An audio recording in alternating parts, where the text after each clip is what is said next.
Hello everyone and welcome back. आज के class में हम लोग factors affecting price elasticity of demand के बारे में पढ़ेंगे। पहले हम लोग प्राइस इलास्टिसिटी ऑफ डिमांड क्या होता है वो ऑलरेडी समझ चुके हैं। आज हम लोग factors affecting price elasticity of demand के बारे में पढ़ेंगे, जो कि एक बहुत इंपॉर्टेंट टॉपिक है। इसमें सबसे पहला पॉइंट है nature of the commodity. Commodity किस नेचर का है उस पर डिपेंड करता है कि प्राइस इलास्टिसिटी कैसा होगा। जैसे कि मान लो एक नेसेसरी प्रोडक्ट है, नेसेसिटी है, दवाई, मेडिसिन, तो क्या मेडिसिन के केस में प्राइस इंक्रीज होने से तुम मेडिसिन खाना बंद कर दोगे? ऑब्वियसली नहीं ना। मेडिसिन के केस में अगर प्राइस इंक्रीज होता है तब भी हम मेडिसिन खाएंगे, अगर इंक्रीज नहीं होता है तब भी हम खाएंगे। क्या मेडिसिन का प्राइस रिड्यूस हो जाएगा तो तुम ज्यादा मेडिसिन खाना शुरू कर दोगे? नहीं, उतना ही खाओगे जितना डॉक्टर स्पेसिफाई किया है। तो नेसेसरी प्रोडक्ट के केस में प्राइस इंक्रीज या डिक्रीज होने से डिमांड पे उतना ज्यादा फर्क नहीं पड़ता। वैसे ही अलग अलग कॉमोडिटी के wise nature of the commodity के अकॉर्डिंग इंपैक्ट पड़ता है डिमांड के ऊपर। जैसे कि अगर एक commodity when a commodity is a necessary product like food grains, vegetables, medicine etcetera, it demand is generally in elastic. उस केस में डिमांड क्या होगा? इन इलास्टिक होगा। As it is required for human survival and its demand does not fluctuate much with the change in price. उसका price change होने से उसका demand उतना ज्यादा चेंज नहीं होगा। नेक्स्ट, अगर एक कंफर्ट का आइटम है जैसे कि रेफ्रिजरेटर है, पंखा है, तो उस केस में जनरली डिमांड इंपैक्ट होता है। अगर प्राइस इंक्रीज हो गया, मान लो पंखा का प्राइस इंक्रीज हो गया, तो हो सकता है टेम्परेरीली हम उसका कंजम्पशन को पोस्टपोन कर दें। हम नया पंखा खरीदने वाले थे, हम सोचे कि अभी तो प्राइस इंक्रीज हो गया, डिस्काउंट के टाइम पे खरीदेंगे और बाद में खरीदेंगे, हम पोस्टपोन कर देंगे, तो वहां पर डिमांड इंपैक्ट होगा, डिमांड रिड्यूस हो जाएगा। तो अगर एक प्रोडक्ट कंफर्ट का प्रोडक्ट है जैसे कि पंखा है, रेफ्रिजरेटर है, मोबाइल फोन है, एयर कंडीशन है, एयर कंडीशन तो लग्जरी में आ जाएगा, air condition is not a comfort, और भी घर पे यूज करें, मिक्सर ग्राइंडर हो गया, इंडक्शन हो गया, लाइट हो गया, ये जितने भी प्रोडक्ट है, कूलर हो गया, ये सारा प्रोडक्ट हमारा कंफर्ट का प्रोडक्ट है। तो कंफर्ट के प्रोडक्ट के केस में क्या होता है, जनरली अगर प्राइस इंक्रीज हो जाता है तो हम कंजम्पशन को पोस्टपोन कर देते हैं एक लेटर डेट में, और जब प्राइस रिड्यूस होता है तब हम लोग वो प्रोडक्ट को खरीदते हैं। तो उस केस में डिमांड क्या होता है? इलास्टिक बन जाता है। Demand is generally elastic as the consumer can postpone is consumption. Third में आता है लग्जरी गुड्स। एसी हो गया, कार हो गया। DVD player is not a luxury now days. पहले जमाने में डीवीडी प्लेयर को लग्जरी माना जाता था, आज के दिन में तो डीवीडी प्लेयर किसी के पास जनरली होता भी नहीं है, होता भी है तो वो एक लग्जरी आइटम नहीं है, वो एक नॉर्मल सा आइटम है। हाँ, एयर कंडीशन एक लग्जरी आइटम है, कार लग्जरी आइटम है। तो ये सब चीज के केस में क्या होता है? डिमांड ज्यादा इलास्टिक होता है। कार का अगर प्राइस इंक्रीज हो गया है तो हम कार खरीदना बंद कर देंगे, हम खरीदने वाले थे तो पोस्टपोन कर देंगे। तो इस केस में मोर इलास्टिक जनरली डिमांड होता है। It demand is generally more elastic as compare to demand for comfort. Comfort से भी ज्यादा इलास्टिक होता है किसका? लग्जरी प्रोडक्ट का। ठीक है। नेक्स्ट आता है अवेलेबिलिटी ऑफ सब्सटीट्यूट। अगर किसी प्रोडक्ट का सब्सटीट्यूट मार्केट में अवेलेबल है तो उस केस में उसका डिमांड क्या होगा? इलास्टिक बन जाएगा। मतलब चाय and coffee, T and coffee, अगर कॉफी अवेलेबल है, मैं एक दुकान में जाता था डेली चाय पीने, वो दुकान वाला चाय भी बनाता है, कॉफी भी बनाता है, ठीक है, मतलब सब्सटीट्यूट अवेलेबल। अगर वो चाय का प्राइस इंक्रीज कर दे तो मैं क्या पीने लग जाऊंगा? मैं कॉफी पीने लग जाऊंगा इजीली, है ना, सिंपल सा बात है।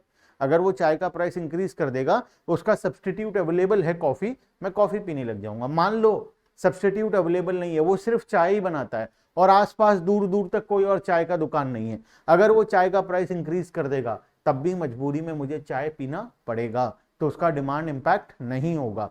तो जब सब्सटीट्यूट अवेलेबल होता है तो डिमांड क्या बन जाता है? इलास्टिक बन जाता है। और अगर सब्सटीट्यूट अवेलेबल नहीं है तो उस केस में डिमांड इन इलास्टिक बन जाता है। ठीक है, आओ पढ़ते हैं। Demand for a commodity with large number of substitute, जिसका बहुत सारे सब्सटीट्यूट है, will be more elastic.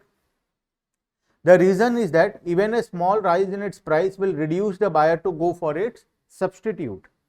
For example, a rise in the price of Pepsi encourages buyers to buy Coke and vice versa. Thus, the availability of close substitute make the demand sensitive to change in its prices. On the other hand, commodities with few और no substitute, जिसका कोई substitute नहीं है available market में, like wheat और salt, have less elastic price demand. ठीक है, next आता है इनकम लेवल। इनकम लेवल पढ़ते हैं, इनकम लेवल में क्या लिखा हुआ है? Elasticity of demand of any commodity is generally less for higher income level groups. Higher income, जो बहुत पैसा कमाते हैं, उनके लिए इलास्टिसिटी क्या होता है? बहुत कम होता है। उनको फर्क नहीं पड़ता ना पैसा बढ़ने से, उनको खरीदना है मतलब वो खरीदेंगे, उनको कोई फर्क नहीं पड़ता प्राइस इंक्रीज होगा। एसी का प्राइस 40,000 से 50,000 हो गया, क्या अंबानी को फर्क पड़ेगा? 50,000 का 1 लाख भी हो जाए तब भी उसे फर्क नहीं पड़ेगा। तो हायर इनकम ग्रुप्स के लिए इलास्टिसिटी जनरली क्या होता है? लेस होता है, क्योंकि उनको फर्क नहीं पड़ता प्राइस बढ़ने के बावजूद, अगर उनको खरीदना है तो वो खरीदेंगे, तो उनका डिमांड कभी कम नहीं होता। Higher level income group in comparison to people with low income, जिनका लो इनकम है उनका इलास्टिसिटी भी ज्यादा होता है, क्योंकि लो इनकम वाले अगर थोड़ा सा भी प्राइस इंक्रीज हो जाता है तो वो लोग रुक जाते हैं, पोस्टपोन्ड कर देते हैं कि लेटर ऑन कभी डिस्काउंट होगा या प्राइस कम होगा तब हम लोग प्रोडक्ट को खरीदेंगे, और वो लोग एक बार के लिए अपने आप को स्टॉप कर लेते हैं। It happens because rich people are not influenced much by changes in price of the goods, but poor people are highly affected by increase or decrease in the price of goods. As a result, demand for lower income group is highly elastic. अगर income तुम्हारा कम है तो demand highly elastic होगा, income अगर ज्यादा है तो less elastic होगा। नेक्स्ट आता है लेवल ऑफ प्राइस। ये इंपॉर्टेंट है। लेवल ऑफ प्राइस मतलब सोच कर देखो, मैच बॉक्स, माचिस का डिब्बी 1 रुपए में मिलता है। अगर माचिस का डिब्बी का प्राइस मैं 10% से इंक्रीज कर दूं, 1 रुपए 1 पैसा, 50% कर देता हूं, ठीक है, 50% कर देता हूं, चलो 1% नहीं 50% कर देता हूं, 1.5 रुपए कर दिया, क्या खरीदना बंद कर दोगे? क्यों नहीं बंद करोगे? सर फर्क नहीं पड़ता ना, 1 रुपए का 1.5 रुपए हो गया तो क्या ही हो जाएगा, 8 ना 50 पैसे में हम कौन सा ताजमहल खरीद लेंगे। बस वही बात है। अगर प्राइस लेवल बहुत ज्यादा कम है, निडिल हो गया, जो सुई 1 रुपए 2 रुपए में आता है, उसके बाद मैच बॉक्स हो गया, या कोई भी छोटा सा चीज जो 8 ना 1 रुपए 2 रुपए के अंदर में आता है, उनका प्राइस अगर 50% से भी बढ़ जाए तब भी हमको उतना ज्यादा फर्क नहीं पड़ता, क्योंकि वो प्राइस लेवल ही कम है। लेकिन अगर मैं तुम्हें बोलूं 1 लाख रुपए का एक रेफ्रिजरेटर था और उसका प्राइस 10% से इंक्रीज हो गया, 1,10,000 रुपए हो जाए, 10% से ही इंक्रीज हुआ है। निडल का प्राइस या मैच बॉक्स का प्राइस तो 50% से इंक्रीज हुआ था, लेकिन रेफ्रिजरेटर का प्राइस सिर्फ 10% से इंक्रीज हो रहा है। तुम रेफ्रिजरेटर खरीदना बंद कर दोगे या पोस्टपोन कर दोगे, बिकॉज उसका प्राइस लेवल ऑलरेडी हाई है। Level of price is also affected by affect the price elasticity of demand. Costly goods like laptop, AC have highly elastic demand. इनका डिमांड क्या होता है? हाईली इलास्टिक होता है, क्योंकि इनका प्राइस लेवल ज्यादा है, as their demand is very sensitive to change in their prices. However, demand for inexpensive goods like needle हो गया, match box हो गया, etc. is inelastic. उसका डिमांड क्या होता है? inelastic होता है। as change in the price of such good do not change their demand by a considerable amount. Next, postponement of consumption. अगर हम किसी कॉमोडिटी का कंजम्पशन को पोस्टपोन कर सकते हैं तब उसका डिमांड क्या होगा? हाईली इलास्टिक होगा। अगर हम पोस्टपोन नहीं कर सकते तो लेस इलास्टिक होगा। जैसे कि मेडिसिन को कंजम्पशन करना तुम पोस्टपोन नहीं कर सकते। डॉक्टर आज खाने बोला है तो आज ही खाना पड़ेगा, चाहे प्राइस कितना भी क्यों ना हो। तो कोई भी ऐसा प्रोडक्ट जो अर्जेंट है, जो अभी खाना पड़ेगा, जैसे दाल चावल रोटी सब्जी, ये सब नेसेसरी प्रोडक्ट है, इनको खाना ही पड़ेगा। वहीं पर अगर बात करूं तो ice cream, cold drinks, chocolates, biscuit, pastries और ये जितने भी सामान हैं, ये कंज्यूम करना अर्जेंट नहीं है, इसको हम पोस्टपोन्ड कर सकते हैं। तो जो भी सामान का कंजम्पशन तुम पोस्टपोन्ड कर सकते हो 1 दिन 2 दिन 5 दिन, तो उस केस में उसका डिमांड क्या होता है? लेस इलास्टिक हो जाता है, हाईली इलास्टिक हो जाता है, क्योंकि अगर प्राइस इंक्रीज हो गया तो तुम उसको पोस्टपोन कर दोगे और खरीदना बंद कर दोगे इमीडिएटली।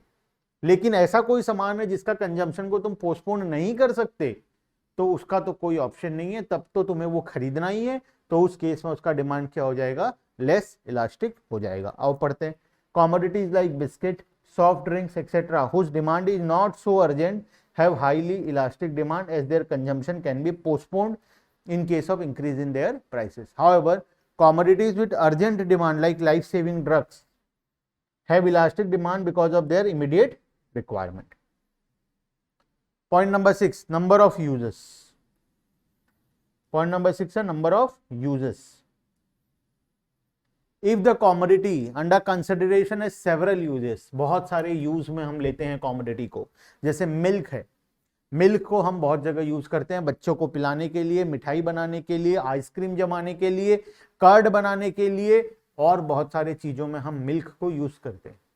तो कोई प्रोडक्ट अगर सेवरल प्लेसेस में यूज हो रहा है तो उस केस में उसका डिमांड क्या होता है, इलास्टिक होता है। क्योंकि अगर मान लो मिल्क का प्राइस इंक्रीज हो जाए तो हम जो आइसक्रीम जमाते हैं उसको बंद कर देंगे, मिठाई बनाना बंद कर देंगे, सिर्फ अर्जेंट जगह में, बच्चे को पिलाना अर्जेंट है तो सिर्फ वहीं पर यूज करेंगे, बाकी जगह से उसका कंजम्पशन को हम बंद कर देंगे, जिससे उसका डिमांड क्या हो जाएगा, कम हो जाएगा। लेकिन अगर कोई ऐसा प्रोडक्ट है जो सिर्फ एक ही जगह में यूज होता है, मल्टीपल जगह में यूज नहीं होता है, तो उसका डिमांड क्या होगा, लेस इलास्टिक होगा। बिकॉज प्राइस इंक्रीज भी हो जाए तो वो एक पर्टिकुलर जगह में तो हमको यूज करना ही पड़ेगा, बाकी जगह का कंजम्पशन बंद नहीं होगा तो उसका डिमांड भी कम नहीं होगा।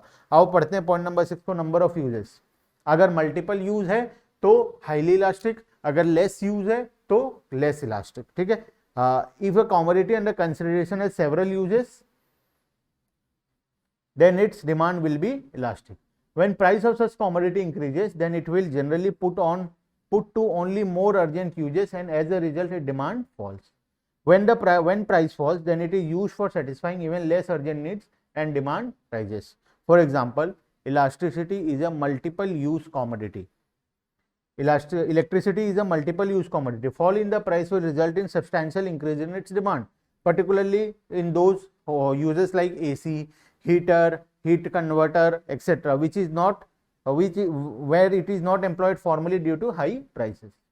On the other hand, a commodity with no or fewer alternative uses has less elastic demand.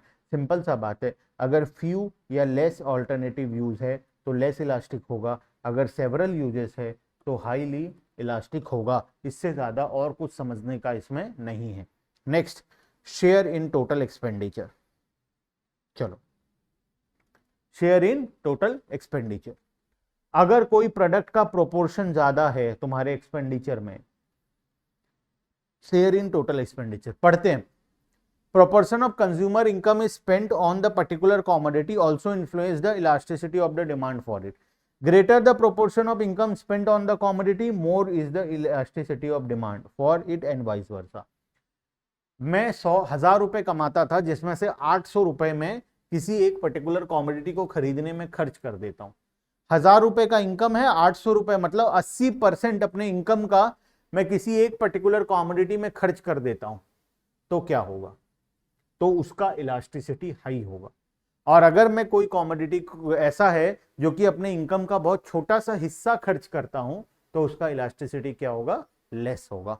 क्योंकि अगर मैं कोई कॉमोडिटी को खरीदने के लिए 80% इनकम को खर्च करता हूं और उसका प्राइस थोड़ा सा भी चेंज हो जाए तो मुझे उसका कंजम्पशन को इमीडिएटली चेंज करना पड़ेगा, मतलब रिड्यूस करना पड़ेगा, ताकि मेरा पूरा इनकम ना चला जाए। देखो, demand for the goods like salt, needle, soap, match boxes, generally ये सब हमारे इनकम का एक छोटा सा हिस्सा होता है। 2 रुपए का साबुन खरीद लिए, 10 रुपए का साबुन खरीद लिए, 2 रुपए का निडल खरीद लिए, 10-20 रुपए का नमक खरीद लिए, 1-2 रुपए का माचिस डब्बा खरीद लिए, उससे ज्यादा और क्या कर लोगे। तो इसका प्राइस अगर थोड़ा मोड़ा बढ़ भी गया तो भी तुम्हारे इनकम में उतना ज्यादा फर्क नहीं पड़ेगा। लेकिन अगर तुम 80% इनकम किसी एक पर्टिकुलर कॉमोडिटी में खर्च करते थे और उसका प्राइस थोड़ा सा भी चेंज हो गया, तो उस केस में तुम्हें बहुत ज्यादा इंपैक्ट पड़ जाएगा। ठीक है, trends to be inelastic as compared to spend on small proportion in the income on such goods. When prices of such goods change, consumer continue to purchase almost the same quantity of the goods. छोटा छोटा सामान जितना भी है, price change होने से भी हमारा कंजम्पशन चेंज नहीं होता है। लेकिन अगर हम मेजॉरिटी ऑफ द पोर्शन किसी चीज में खर्च कर रहे हैं, उसका प्राइस थोड़ा सा भी चेंज हुआ तो हमको हमारा कंजम्पशन को चेंज करना पड़ेगा।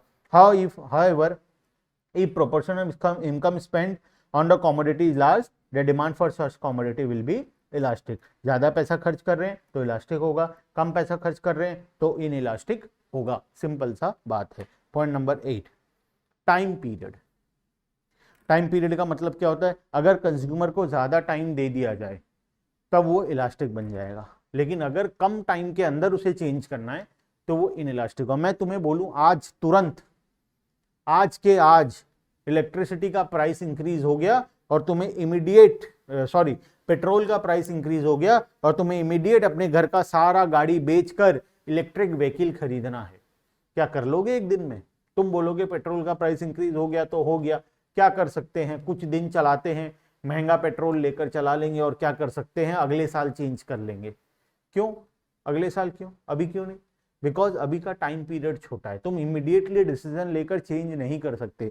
अगर कंज्यूमर को एक छोटा सा टाइम पीरियड दिया जाए जहां पर उसको अपने कंजम्पशन हैबिट को चेंज करना है तो वो नहीं कर पाएगा। एक बड़ा टाइम पीरियड दे दिया जाए, 1 साल का या बड़ा टाइम पीरियड, तो वहां पर वो अपने कंजम्पशन पैटर्न को चेंज कर लेगा। 1 साल का टाइम दे दे तो वो सारे स्कूटी को, सारे बाइक को रिप्लेस कर लेगा धीरे धीरे इलेक्ट्रिक व्हीकल के साथ, ठीक है। Price elasticity of demand is always related to period of time. It can be a day, a week, a month, a year, or a period of several years. Elasticity of demand varies directly with the time period.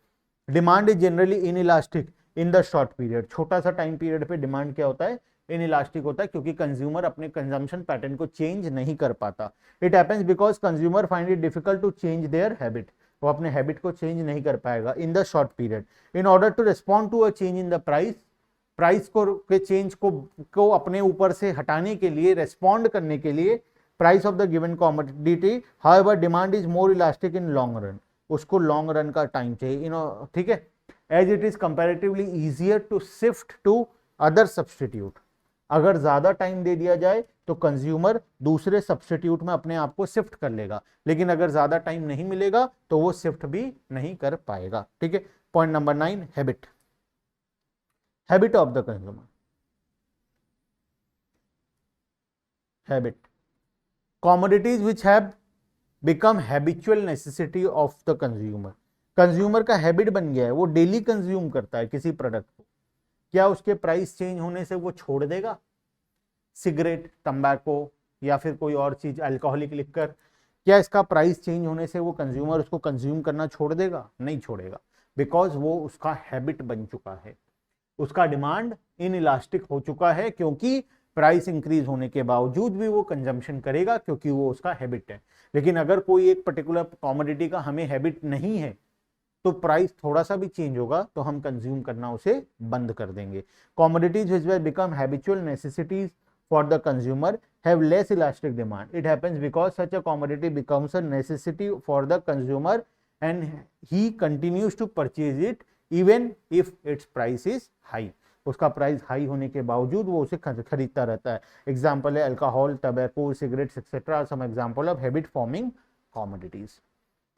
अब final conclusion क्या है? Finally it can be concluded that elasticity of demand for a commodity is affected by number of factors. कितने factors पढ़े हम लोग? 9 factors पढ़े. However, it is difficult to say which particular factor or combination of factor determines the elasticity. It all depends upon circumstances of the case. Case to case basis पे depend करता है elasticity क्या होगा. ये हमारा हो गया पूरा topic, factors affecting elasticity of demand. Important topic है एग्जाम पर्पस के लिए, बीकॉम के एग्जाम्स के लिए, तो जरूर से इसे पढ़कर एग्जाम में जाना है. Bye bye everyone and thank you.